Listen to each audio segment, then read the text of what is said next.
Xin chào tất cả mọi người, chào mừng mọi người quay trở lại với kênh của Hằng Môn. Ngày hôm nay Hằng đang có mặt tại quần thể danh thắng Tràng An tại thành phố Ninh Bình, và hiện tại sau lưng mình đây chính là cổng chào của danh thắng Tràng An. Quần thể danh thắng Tràng An là quần thể kép đã được UNESCO công nhận là di sản văn hóa thế giới vào năm 2014. Đến với Tràng An, du khách sẽ được thưởng thức cảnh đẹp thiên nhiên, sự hùng vĩ của núi non, sông nước tại Tam Cốc Bích Động, hoặc có thể du lịch tâm linh hướng về đất Phật ở chùa Bái Đính. Đặc biệt, chúng ta sẽ được du hí trên dòng sông thơ mộng chạy ngang qua các vách núi và hang động. Và bây giờ xin mời tất cả mọi người cùng mình khám phá danh thắng Tràng An.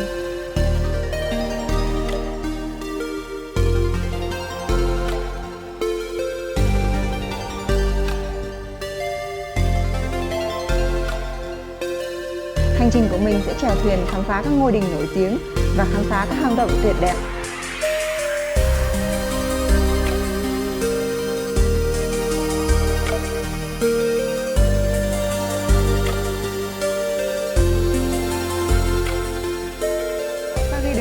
Thì mình đã có trên tay 4 tấm vé để đi tham quan khu danh thắng Tràng An, và thuyền là hình thức duy nhất để chúng ta có thể đi tham quan khu danh thắng Tràng An nha. Sau khi mua vé thì chúng ta sẽ được phát một tấm bản đồ. Ở trên đây nó sẽ có 3 tuyến để chúng ta có thể lựa chọn. Thì thường là cái tuyến số 1 là cái tuyến truyền thống của chúng ta đã khai thác bao nhiêu năm nay rồi. Còn tuyến số 2 và tuyến số 3 thì sẽ được bổ sung những cái hang động mới, những cái địa điểm mới, cũng như là có thêm phim trường của King Kong.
Khi bắt đầu chuyến hành trình thì chúng ta sẽ lựa chọn cái tuyến mình sẽ đi. Tuyến 1, tuyến 2, tuyến 3 thì đều có những vẻ đẹp khác nhau. Nhưng mà nếu như theo tư vấn của các cô lái thuyền thì là khi mà mình đi tuyến 3 thì sẽ được lợi nhất là đi thì sẽ được khám phá là nơi cái hang động dài nhất khoảng 1000 mét và có những địa điểm mới. Trong khi đó là mình khi mà trong quá trình di chuyển đi về của tuyến 3 thì mình vẫn được ngắm cảnh của tuyến 2. Còn nếu với những ai mà mình muốn đi cái chương trình truyền thống như từ trước đến nay mà mọi người vẫn đi thì chúng ta có thể lựa chọn tuyến 1 thì sẽ là những hành trình mà đã có từ trước đến nay rồi và sẽ không có thêm những cái điểm mới nha.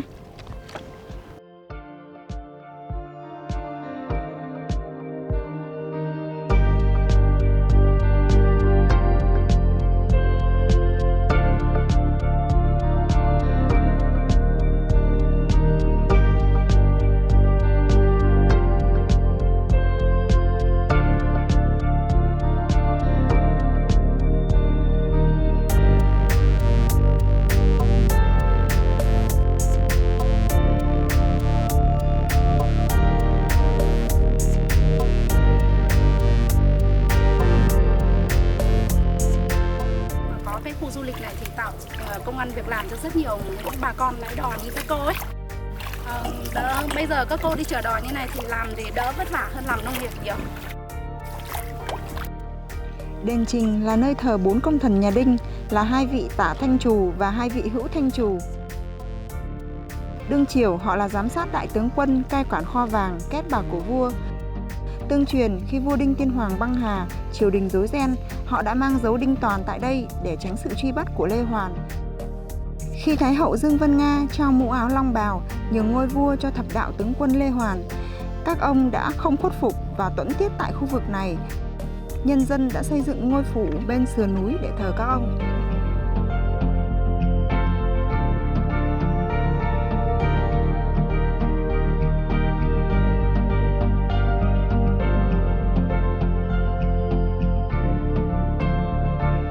khoảng 15 phút ngồi trên thuyền thì địa điểm đầu tiên chúng ta có thể tham quan đó chính là đền Trình. Ở tại đây thì trước khu vực đền Trình có rất là nhiều cá chảy mắt đỏ. Ở đây thì chúng ta có thể mua một cốc thức ăn cho cá trị giá chỉ 10.000 thôi, và chúng ta sẽ cho cá ăn ở ngay trước khu vực sảnh của đền Trình như thế này. Bây giờ thì mình sẽ cho cá ăn và mọi người sẽ thấy được mức độ đông của cá ở đây như thế nào.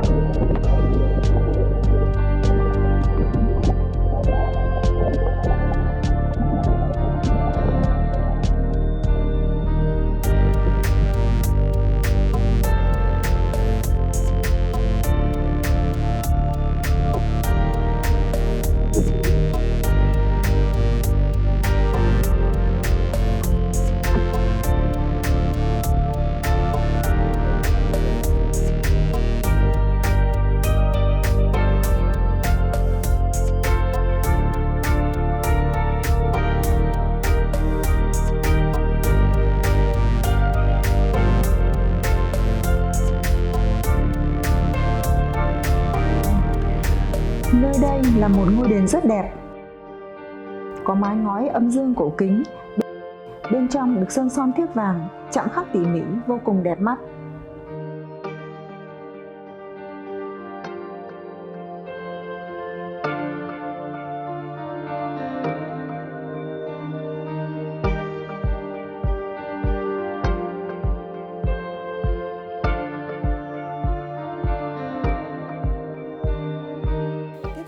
Chúng ta sẽ cùng khám phá hang Đột. Hang Đột là một trong những hang động mới được đưa vào khai thác của khu danh thắng Tràng An, Ninh Bình.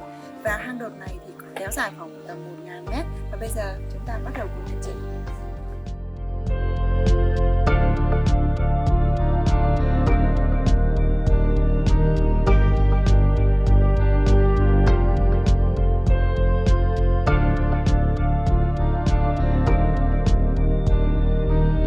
Trải qua hàng triệu năm, những giọt nước nhỏ giọt trên đá tạo ra những hang động thánh nhũ tuyệt đẹp.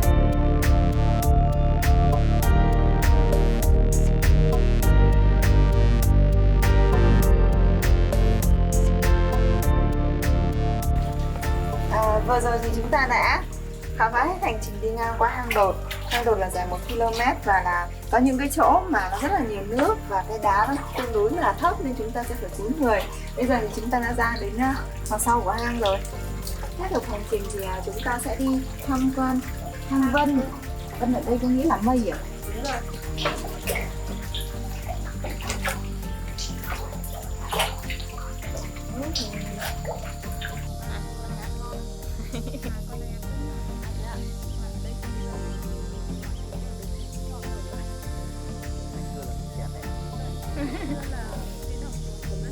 Khám phá hang Vân. Đây có ốc này, cái ốc. Đây là trên ốc đi vào. Là hành là ốc đi vào. Alo.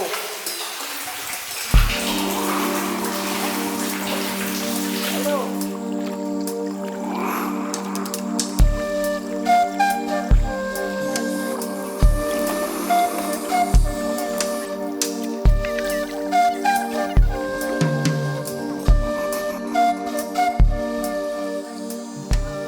Sau lưng mình đây chính là một ngôi nhà tranh vách đất, một trong những kiểu kiến trúc xây nhà phổ biến của những người nông thôn miền Bắc ngày xưa.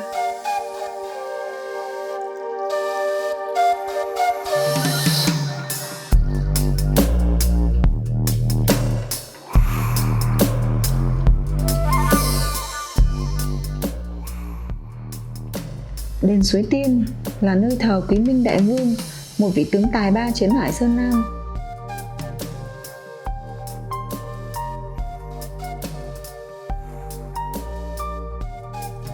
Đền xây dựng theo kiến trúc cổ với mái ngói âm dương, đa phần là được chạm khắc tinh xảo, xung quanh bọc bởi sơn thủy hữu tình.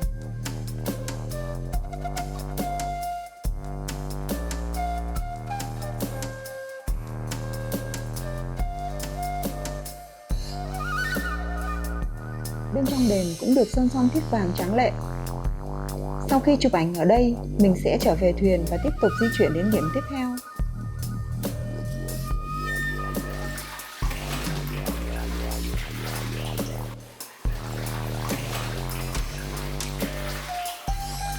đền Hành Cung Vũ Lâm.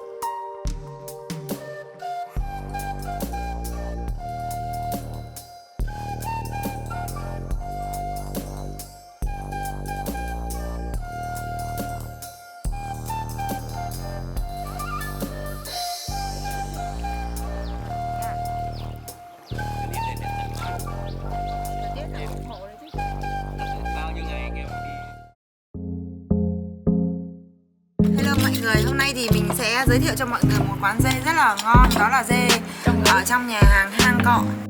Phía trước giống như các nhà hàng bình thường, nhưng có một phần nó sẽ nằm ở trong phần của cái hang cọ.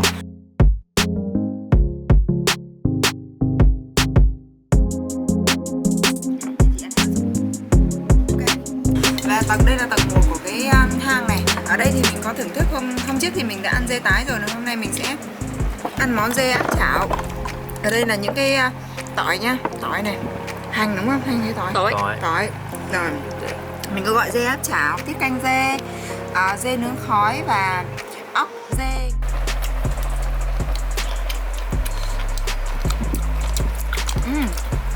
Ngon lắm. Hôm nay thì mình sẽ giới thiệu cho mọi người một món ăn rất là đặc biệt của nhà hàng Hang Cọ, đó chính là món dê xông khói.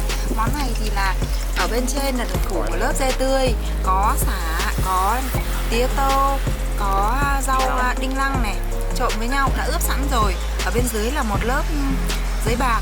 Bên dưới cùng của nó thì chính là một cái lớp mà đá nóng, đá đen nóng của Hòa Bình. Và khi mà mình muốn làm chín món ăn này thì mình sẽ dưới một cái lớp đi lên trên, khu vực ở bên trên cái đá này và nó sẽ tỏa ra được một cái làn khói xông lên giống như mình xông hơi ấy. Ăn cái món ăn này cực kỳ ngon, cực kỳ ngọt.